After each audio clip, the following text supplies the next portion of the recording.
Buenas tardes, bienvenidos a esta nueva clase de la Biblia en la que estamos estudiando el Evangelio según San Juan. Hoy vamos a afrontar el estudio del capítulo 8. Es un capítulo ciertamente difícil de entender, de estudiar. Está dividido en 5 partes, podríamos decir. Del versículo del 1 al 11 tenemos el relato famoso de la adúltera y tenemos algunos textos en el Evangelio de los Sinópticos que le confrontan, que le completan o de quien está inspirado. Ahora lo veremos. Por ejemplo, Lucas capítulo 7 versículos del 36 al 50. El siguiente apartado, capítulo 8 del versículo 12 al 20, titulamos Jesús, luz del mundo. Lo titulamos, Jesús, luz del mundo. El capítulo 8, versículos del 21 al 30, le llamamos a esta parte Jesús se revela como yo soy. El siguiente, capítulo 8, versículos del 31 al 47, vemos cómo Jesús ofrece la verdadera libertad. Y finalmente, capítulo 8, versículos del 48 al 59, Jesús, anterior a Abraham, promete la vida eterna a los creyentes. Recuerdo que esta estructura o división yo la tomo de la Sagrada Biblia de la Conferencia Episcopal Española. En general, este es un capítulo, como he dicho, difícil de entender. En primer lugar o momento es la misma perícopa o este apartado de la adúltera, porque hay una coincidencia en los estudios en que realmente esta narración ha sido colocado después en el Evangelio de San Juan. Por ejemplo, como testimonios de lo que son los códices o los papiros, fue encontrado, ¿verdad?, el papiro Bodmer, el papiro número 66. Esto fue descubierto en el año 1952. Este papiro data del año 200 después de Cristo. Y en este papiro está omitido, es decir, no está el relato de la mujer adúltera. Y tampoco está aquel famoso relato que nosotros vimos en su momento del capítulo 5 del Evangelio de San Juan, versículos 3b y 4, que era el movimiento de las aguas. Mirá, recién en el Concilio de Trento se dio ya por fijado la inclusión de este capítulo oficialmente, esta parte de este capítulo oficialmente en el Evangelio de San Juan. Luego de la narración de este encuentro de Jesús con la adúltera y los judíos que quieren apedrearla, todo el resto de este capítulo 8 es sin lugar a dudas, como muchos teólogos afirman, es una recopilación de elementos perdidos y que han sido colocados en esta sección. Los temas son reales, son realmente contenido de la verdadera controversia que tiene Jesús con los fariseos. Pero sí es posible que no sea real el modo en que estos están colocados. Este continuo debate o esta continua diatriba o conflicto a la que siempre nos referimos en el Evangelio de San Juan nos recuerda la última parte del Evangelio de San Marcos, ¿no?, cuando toda esa semana Jesús está en el templo discutiendo con los maestros de la ley. Aspectos importantes para esta primera parte. La ley del Antiguo Testamento que obliga o no a apedrear a las personas encontradas en adulterio. Y en realidad, el libro de Levítico, capítulo 20, versículo 10, habla de la muerte de estas personas encontradas en adulterio, pero no especifica lo de la piedra. La piedra es, según Deuteronomios, capítulo 17, versículo 1 al 5, el castigo al pecado de la idolatría. Por ejemplo, también tenemos en Daniel capítulo 13 aquel famoso encuentro o aquella famosa acusación hacia la casta Susana, ¿no? En la que se dice que tiene que morir, pero tampoco se especifica que tiene que ser muerta a piedras o apedreada. En realidad, lo que se solía hacer es, aunque parezca fuerte, ¿no? Es la muerte por estrangulamiento. La lapidación ante el pecado del adulterio lo encontramos recién en Ezequiel 16:40 y 23:47. No obstante, a nosotros nos surge la pregunta si realmente los judíos podían dar muerte o no, porque Jesús es llevado a la autoridad civil representada en su momento por Poncio Pilatos, porque según ellos no podían dar muerte a nadie. De alguna manera se contradice todo esto, porque nada más morir Jesús, Esteban es muerto, digamos, es llevado a la muerte apedreadas, ¿no? O sea que sí, en algún momento ellos sí pueden dar muerte. Luego dicen que no pueden dar muerte. Es bastante contradictorio. Eh, Esto es un punto de tensión en el relato. En realidad, lo que nos ofrece el texto es, una vez que hemos terminado la lectura del capítulo 7, en el versículo 53 nosotros hemos leído que cada uno se volvía a su casa. Y el capítulo 8 se abre eh, con, con esta focalización hacia Jesús, en la que él se había quedado en el monte rezando. A ver si nos ubicamos. Para los que hemos estado en Jerusalén tenemos el Monte de los Olivos, que está a una altura de 800 metros aproximadamente, y se puede bajar desde allí. Había que atravesar el torrente del Cedrón, y luego se podría entrar por una de las puertas hacia el templo. Dice que Jesús entra por una de estas puertas y aparece en el templo enseñando. En realidad también hay mucha tensión en el texto porque según el Evangelio de Juan, ya en los primeros capítulos, Jesús ha tenido ya la dificultad de expulsar a los vendedores, la purificación del templo, y entonces él ya no podría aparecer tan libremente, digamos, en el templo para enseñar. Recordemos que en Juan tenemos en el capítulo 2, a partir del versículo 13, la purificación del templo. Esta lucha en el templo y con respecto al templo en los sinópticos está al final. Bueno, como sea, la situación aquí en el capítulo 8 nos presenta a Jesús en el templo y los escribas y fariseos le traen una mujer sorprendida en adulterio. Es pregunta trampa. ¿Por qué? Porque si él en justicia admite que tiene que ser apedreada, no sería un Mesías misericordioso. Y si es un Mesías misericordioso y perdona, pues no está cumpliendo la ley. Entonces, por ejemplo, ¿cómo va a decir San Agustín? Recurrimos a los padres de la iglesia para salvar esta situación. Y lo que va a decir San Agustín es que a Jesús, como Dios o como Mesías o enviado de Dios, se le reconoce la verdad, la misericordia y la justicia. Ahora bien, este enfrentamiento a Jesús estaría poniendo por así decir, en cuestionamiento la misericordia y la justicia. Y San Agustín va a decir que la pecadora tiene que ser castigada, obviamente. Pero en todo caso solo le podrá castigar Jesús. Los pecadores no podrán castigarla, porque la pregunta que hace Jesús es que aquellos que le acusan se tienen que ir. Por otro lado, él no va a decir que la ley no existe. La ley se respeta, pero no pueden llevarla a la práctica aquellos que infringen la ley, esta o cualquiera. Por lo tanto, ellos no pueden imponer su cumplimiento. En realidad es un texto difícil porque abre una gran controversia, dirá luego el maestro Aquinate, ¿no? Santo Tomás de Aquino. Porque entonces, ¿quién podrá realizar justicia? Porque no hay nadie que no tenga pecado.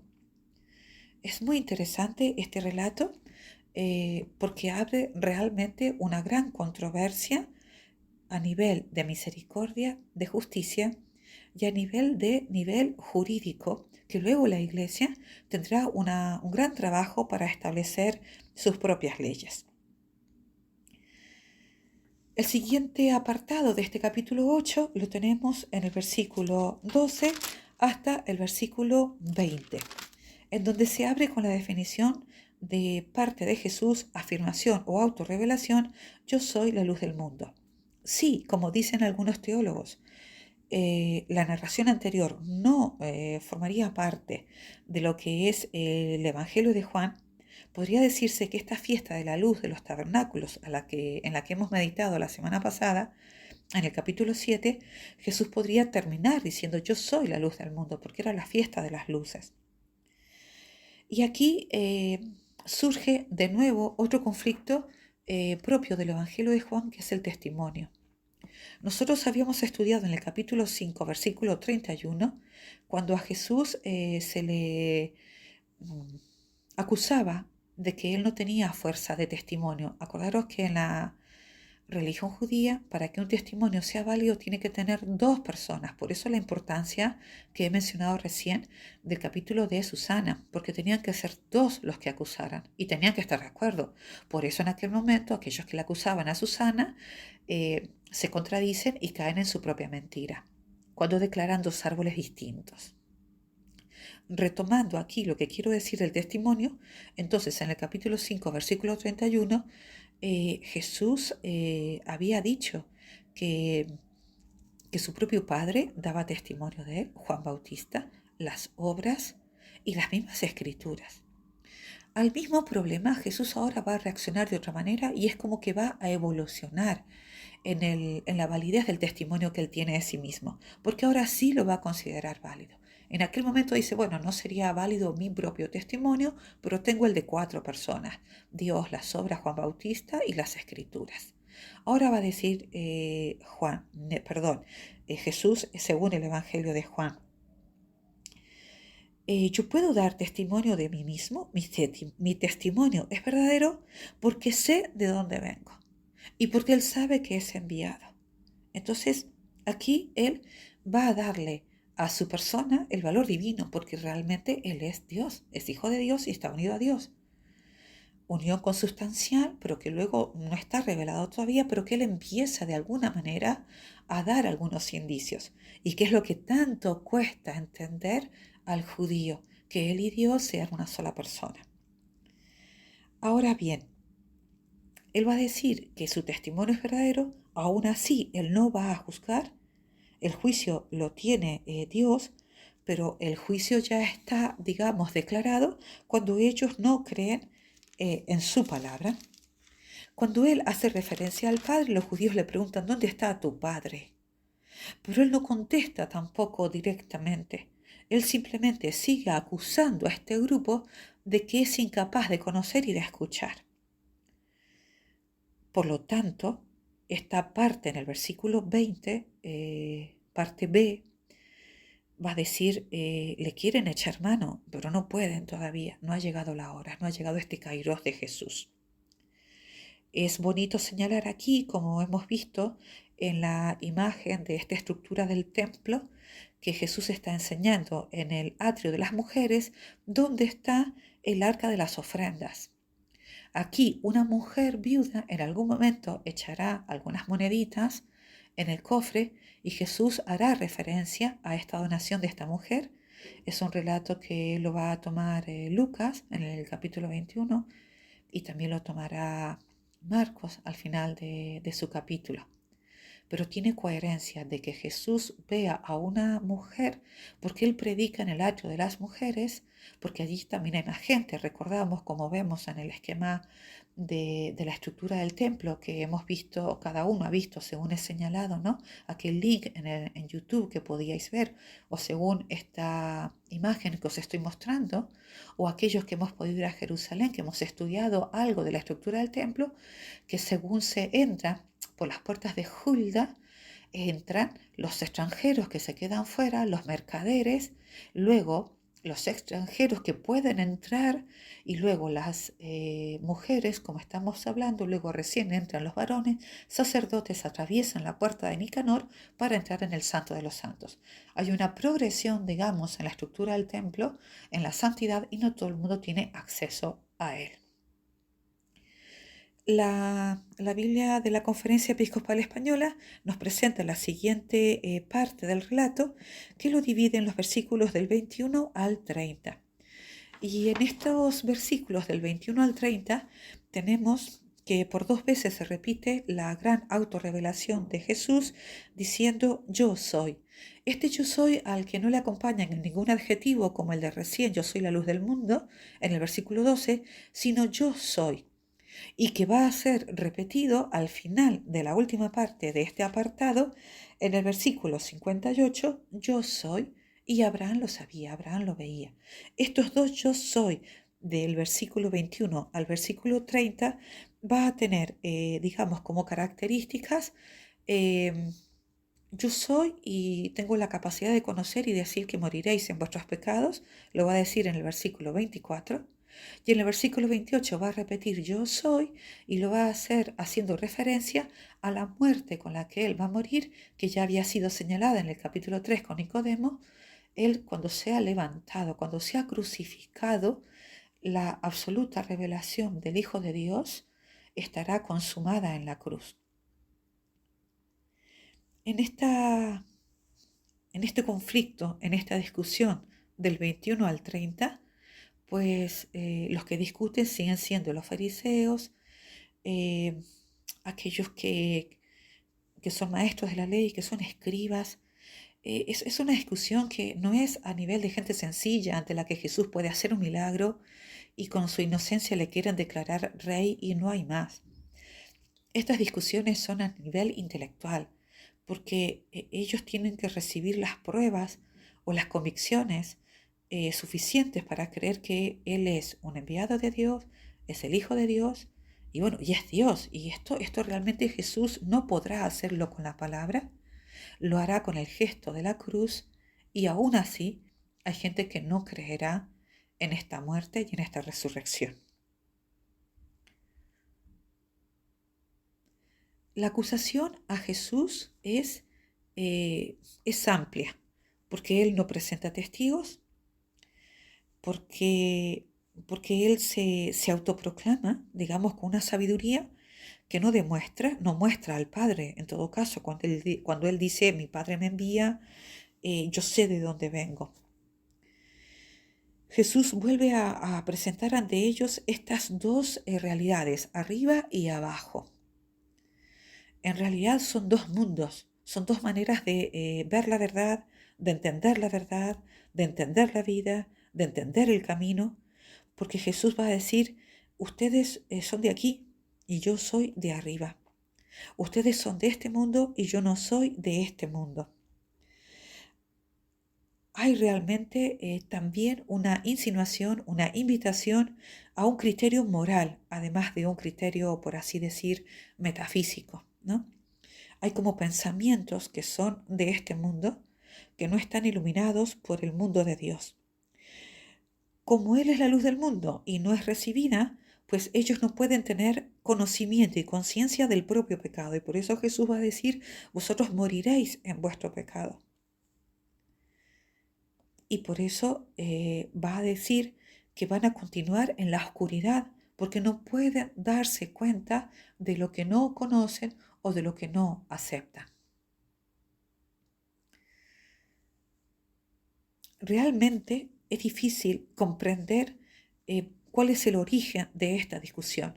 Algunos teólogos piensan que este párrafo es tardío. Ya sabemos que el Evangelio de Juan está escrito casi 100 años, ¿verdad? Después de Cristo. Tenemos casi 40, 50 años de vida cristiana en los que los conflictos que han aparecido son muchos. Pues bueno, no faltan los teólogos que dicen que realmente aquí se están reflejando disputas en la comunidad y sobre todo este abajamiento del que hace referencia San Pablo en Filipenses 2 y siguientes, ¿no? Versículos 1 y siguientes. Esta encarnación de Jesús este abajamiento de Jesús en la cruz y que es un acto de obediencia. Y lo digo aquí para introducir lo que sería el siguiente párrafo de discusión, que es del versículo 31 al versículo 47. Porque Jesús mismo, una vez que ha terminado esta discusión, en la que el versículo 30 va a decir que al exponer toda esta verdad, esta situación, muchos creen en él, pues uno esperaría que los siguientes versículos fueran de mayor tranquilidad, paz y que no hubiera tanta discusión y confrontación con Jesús, porque en principio son los que creen ahora los que van a seguir escuchando. Sin embargo, es curioso, es antagónico, es ambiguo, porque si los que escuchan ya han creído en Jesús, no deberían atacarle tanto. Es que Jesús ahora va a decir, de acuerdo, creéis en mí, tenéis que permanecer en mí. Es un verbo que también se va a usar mucho en el capítulo 15 y que va a hablar mucho de esta vida espiritual que va a ser el modo de vivir a Jesús y a Dios en el corazón humano, la Trinidad en el corazón humano, que es la inhabitación, que es la permanencia. Ahora bien, dice Jesús de esta manera, introduzco ya lo que es, ¿no? El versículo 32-33, ya estaríamos en la tercera parte, y dice Jesús, una vez que permanezcan en mí, seréis libres, porque ya entonces la verdad la vais a conocer. Claro, cuando estos fariseos, escribas o quien escuchara a Jesús, que de alguna manera se ha dicho en el versículo 30 que creen en él, escuchan que ellos van a ser libres, pues ellos un poco se indignan, porque ellos no son esclavos, ellos tienen la categoría de ser libres, porque son hijos de Abraham y tienen en parte razón, porque no son esclavos, obviamente, pero Jesús les va a dar a conocer que sí son esclavos, porque siguen pecando. Aquí de nuevo nos vamos a ayudar de San Agustín. San Agustín es el que comentando toda esta parte del Evangelio va a decir, el libre arbitrio nos lo da el Señor, Dios, la capacidad de poder elegir, pero solo somos libres cuando elegimos la verdad y cuando elegimos el mal somos esclavos. Y esta es la enseñanza que de alguna manera quiere decir Jesús. Aunque sois hijos de Abraham, todavía sois esclavos, porque no habéis sido liberados de la capacidad de elegir el mal.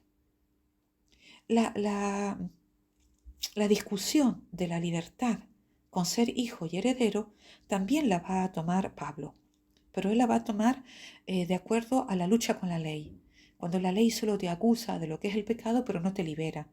Y va a discutir esta existencia de la ley que te acusa del pecado con respecto a Moisés, y lo va a hacer ampliamente en la carta de Gálatas, en la carta de Romanos y en 2 Corintios. Concretamente Gálatas 3 del 6 al 29, 4 del 21 al 31, Romanos capítulo 4 del 1 al 25, capítulo 9 del 6 al 13, capítulo 11 versículos 1 y subsiguientes, y también la segunda carta a los Corintios, capítulo 11, versículo 22.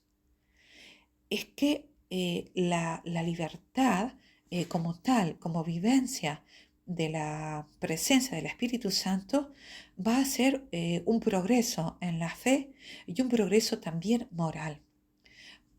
Sí que Pablo lo tiene claro cuando él dice, yo no hago el bien que quiero, sino que termino haciendo el mal que no quiero. Y él sí que va a hablar de una situación de esclavitud y va a decir, solo Jesús nos puede liberar de esta trampa con la gracia a la que va a hacer referencia San Agustín, con la cual yo puedo ser libre siempre eligiendo el bien y no eligiendo el mal. Cuando Jesús expone todo esto y les dice a ellos que aún siendo hijos de Abraham, siguen siendo pecadores, primero, porque en teoría les cuesta reconocerlo, aunque realmente ya tienen fe, ¿no? Han empezado a creer en Jesús, pues la discusión se hace muy delicada y también provocativa por parte de Jesús, porque les está diciendo que ellos no han hecho lo que ha hecho Abraham. Dice, si fuerais hijos de Abraham, haríais lo que hizo Abraham. Versículo 39. ¿A qué se está refiriendo Jesús? Bueno, al parecer se está refiriendo a la obediencia. Y es una obediencia hasta la cruz. ¿Serán estos los enemigos de la cruz de los que habla San Pablo o de los que va a hablar la carta de Juan? Porque hay unos cristianos que no quieren la cruz. Hay unos enemigos de Cristo que son creyentes, pero que no aceptan la cruz. Y entonces, aquí, cuando no obedecen a la cruz, Jesús les va a decir, es que ustedes no son hijos de Abraham. Vosotros no sois hijos de Abraham realmente. Vosotros sois hijos del diablo, hijos del demonio. Y esto es una ofensa tremenda para quienes les están escuchando. ¿Por qué? Dice Jesús. Porque dice, si realmente Dios fuera vuestro Padre, vosotros me amaríais. Y no reconocéis mi lenguaje. Entonces, cuando les dice que no reconocen el lenguaje, cuando no son capaces de escuchar, les dice, vuestro padre es el diablo.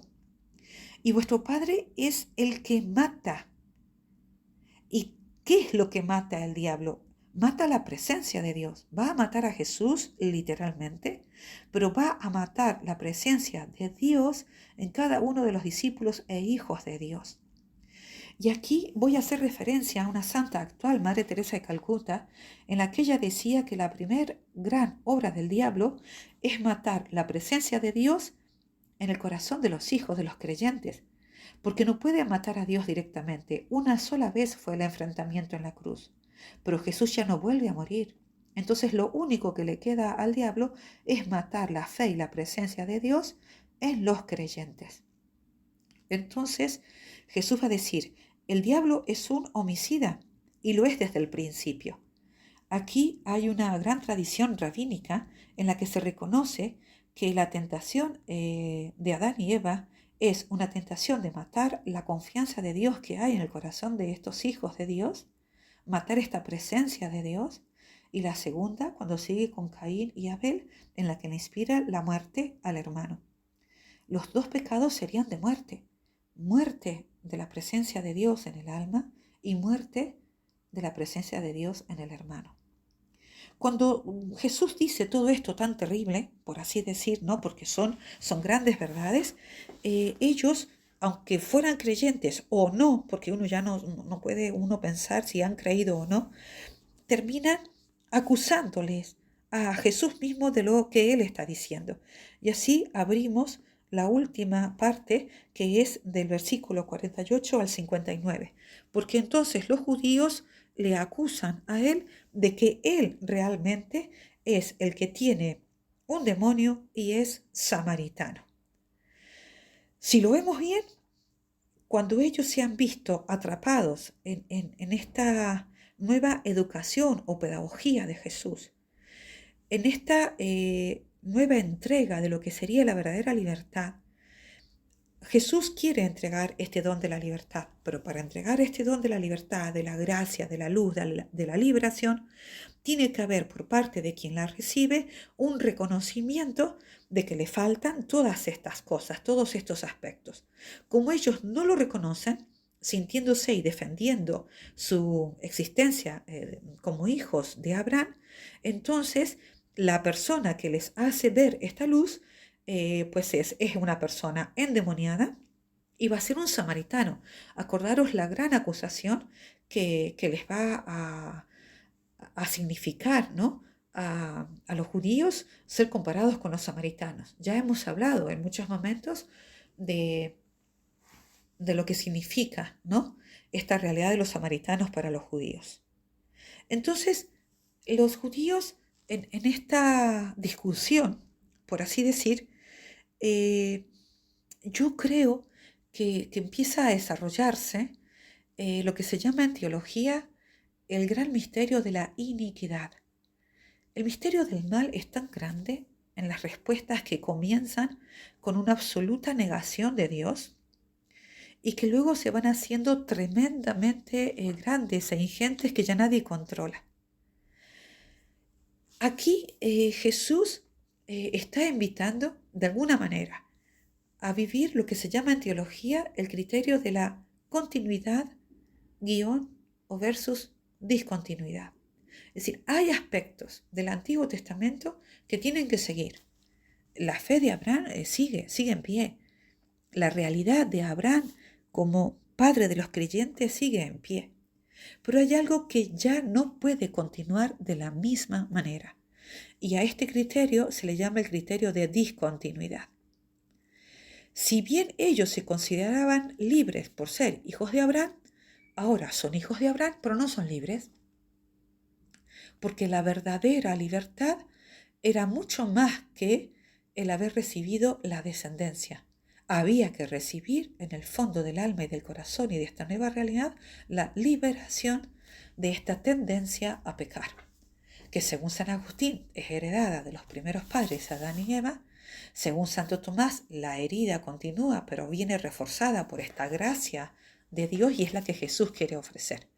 Cuando Jesús muestra esta verdad, ellos no creen, y no solamente no creen, sino que se enfadan con Jesús.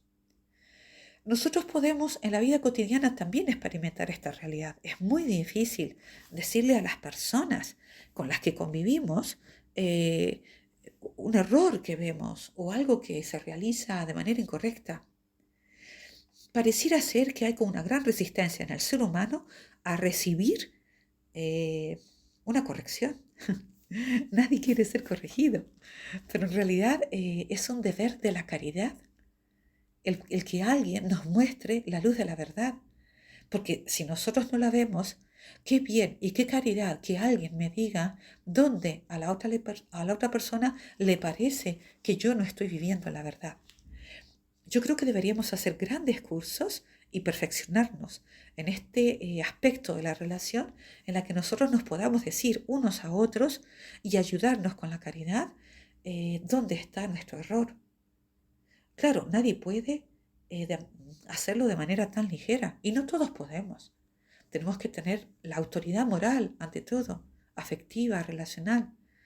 Y luego nuestros pastores tienen esta autoridad, ¿no? Desde el confesionario, desde el acompañamiento espiritual, desde las relaciones que tenemos, ¿no? En el cada día.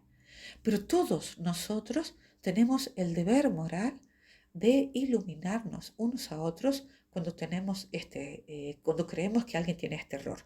Y yo creo que es algo que nosotros no practicamos y deberíamos aprender a decirnos unos a otros lo que creemos que no estamos haciendo bien o que no es la voluntad de Dios. Bien, retomo entonces esta última parte donde ellos acusan gravemente a Jesús que Él es el samaritano, el impuro, y Él es el endemoniado. Cuando Jesús recibe esta acusación, se defiende con algo muy particular. Iba a decir, yo no tengo demonio. Y lo dirá por qué razón. Lo dice en el versículo 49. Porque yo no me honro a mí, honro a mi Padre. La humildad. Jesús está totalmente ajeno a lo que sería la soberbia, a lo que sería uno de los pecados capitales que nuestra Madre la Iglesia nos ha ido instruyendo como gran rechazo de Dios. Si hay algo, dicen los maestros espirituales, que el demonio no tolera, es la humildad.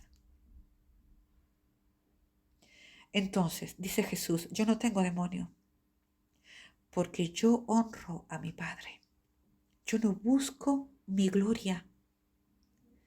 Y esta es la clave de discernimiento, para que también nosotros aprendamos a distinguir por dónde se cuela el mal y por dónde tenemos nosotros que acrecentar la presencia del Espíritu Santo que aplasta y deja inerte y sin fuerza la presencia del mal.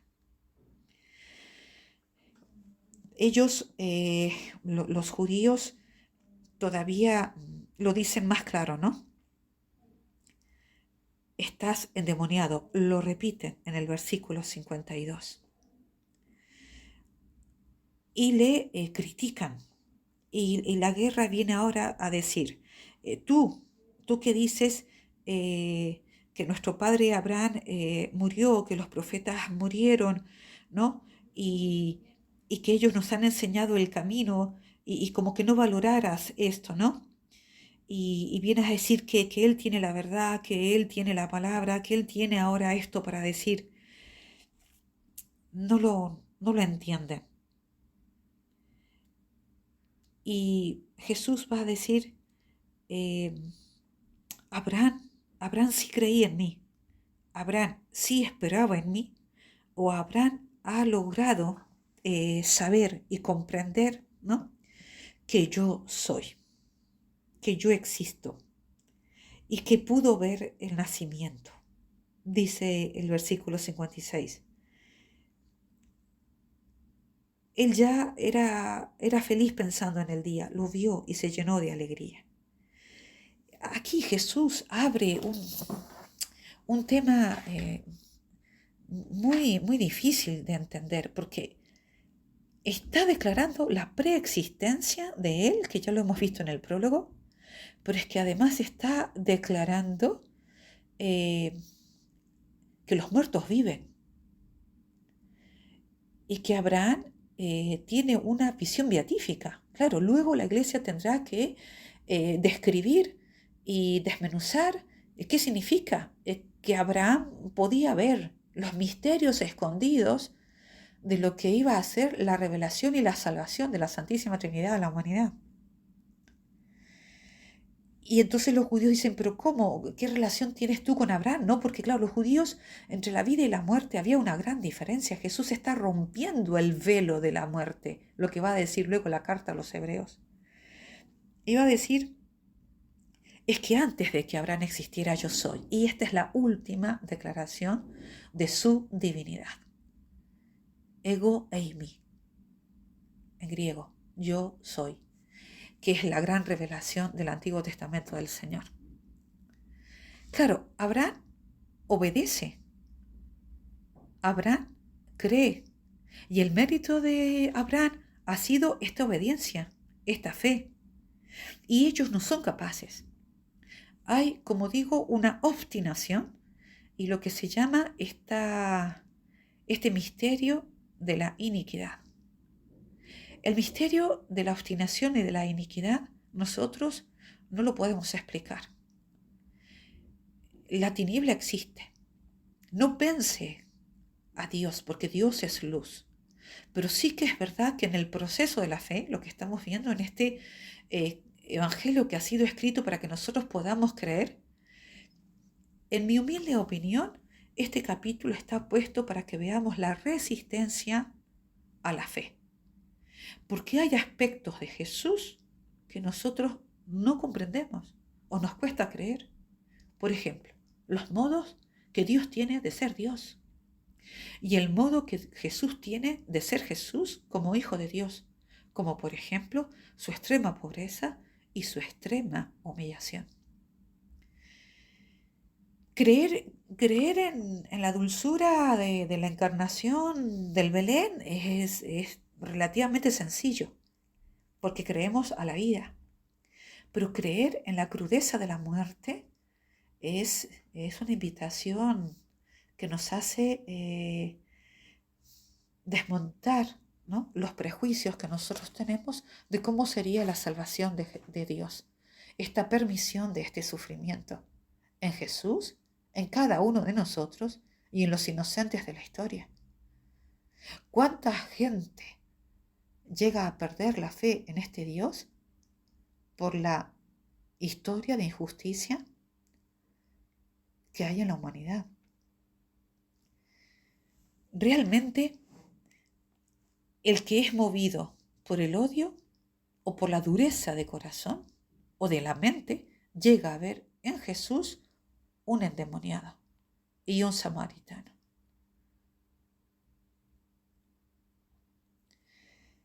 Este capítulo dice que cuando Jesús revela y dice antes de que Abraham existiera, yo soy, dice el versículo 59, entonces cogieron piedras para tirárselas. pero Jesús se escondió y salió del templo. Evidentemente no era su hora. Llegará el momento en que Jesús será apresado y Él será quien permita que se le aprese. Había puesto yo de nombre a esta sección Entre piedras, porque comienza con las piedras que quieren tirar a la mujer. Hay piedras que le quieren tirar a Jesús durante el texto y al final del texto. Y en el fondo, yo creo que de cara a la Navidad, de cara ya a vivir los misterios de la encarnación del Señor y nacimiento, hemos de reconocer que nuestro corazón es de piedra. Dice Ezequiel en el capítulo 11 del versículo 19 al 20, ¿no? La transformación de un corazón de carne y quitar el de piedra. Dice el versículo 29, yo les daré un solo corazón, no estará dividido, y pondré un espíritu nuevo dentro de ellos. Quitaré de su carne el corazón de piedra, y yo les daré un corazón de carne. Vamos a pedir esta sensibilidad de la capacidad de recibir el mensaje de Dios y de que nuestra fe vaya creciendo, vaya madurando, vaya aceptando estos aspectos de Dios que muchas veces no son como nosotros lo creemos. O esta fe que implica que el Señor nos eduque, que nos muestre parte de lo que somos y no nos agrada. Y nosotros tenemos que tener esta humildad de reconocer de que debemos de ser enseñados y tenemos que ser purificados. Y tenemos que ser moldeados para llegar a una imagen, no solo imagen, perdón, a una realidad de humildad en donde nunca busquemos más que la gloria del Padre. Yo solo quiero que el Señor sea servido, adorado y los pobres atendidos. Esta L, por así decir, ¿no? De los dos grandes deseos que se tienen es frecuente en la vida de los santos. Solo quiero que Dios sea bendecido, amado y el pobre atendido. Muchos santos coinciden en esto. María Rosa Mola, fundadora de la Congregación de Nuestra Señora de la Consolación, San Ignacio de Loyola, San Francisco de Asís. Son solo dos deseos los que va a mover a Jesús. Que el Padre sea amado y que el pobre sea servido. Y nosotros seríamos estos pobres sedientos de verdad que tenemos que ser corregidos y evangelizados. Pidamos a la Virgen, Nuestra Señora de los Ángeles, poder recibir la palabra de Dios. Dios te salve María, llena eres de gracia, el Señor es contigo, bendita tú eres entre todas las mujeres y bendito es el fruto de tu vientre Jesús. Santa María, Madre de Dios, ruega por nosotros pecadores, ahora y en la hora de nuestra muerte. Amén. En el nombre del Padre y del Hijo y del Espíritu Santo. Amén. Para todos, feliz Navidad y muchas gracias por haber venido otra vez a este encuentro.